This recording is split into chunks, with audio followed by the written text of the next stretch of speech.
You ask Tiger to solve. This deals with linear equations with one unknown. The final result is b equals -20. Let's solve it step by step. Swap sides. Group all constants on the right side of the equation. Subtract 3 from both sides. Group like terms. Simplify the arithmetic.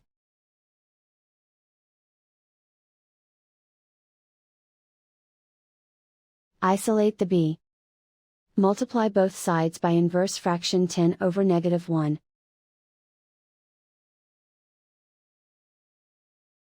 Group like terms.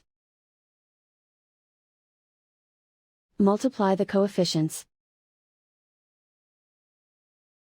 Simplify the arithmetic.